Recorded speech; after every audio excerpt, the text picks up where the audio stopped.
I want to tell a story about a time that I lost a student as a tutor. I think there's a lot of expectation that everyone shares all their positive stories, and so I want to share something a little bit different. About a year and a half ago, I was working with a young girl in year five, and we worked together for about 6, 7 months before we stopped. And the reason we ended up stopping working together was because her mother really wanted her to be working on the class content.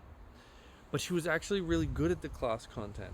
And so what I was doing was I was giving her other material. So in class, they were doing things like multiplication and division, and she could do that fine. So what I was giving her were lessons on divisibility tests, which would allow her to be able to divide numbers at a glance, to be able to tell, oh, okay, this number is divisible by 7 because I can do this trick and I can tell. And so what happened was I sent a summary after every lesson. I always send a summary after every lesson saying, here's what we worked on, here's what went well, here's what didn't, here's the homework. And the mother was reading these summaries and she'd say, hey, Lucian, this doesn't seem like what it says on her class work. And I would say, okay, yeah, I understand. I tested her on those things and she was doing absolutely fine with them. So after we worked on those for a while, I gave her this extension because I felt like learning these things would be setting her up for success later.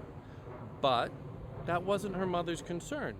And so I actually view it as a bit of a success. The fact that I was giving these lesson summaries helps the mother to identify that the tutoring wasn't targeting what she needed help with.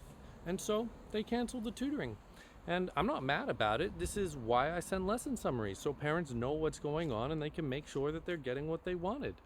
Um, but yeah, sometimes I think about that student, and she was writing a story for me as well for English, and I really wanted to know where that story was going to go. I guess I'll never find out.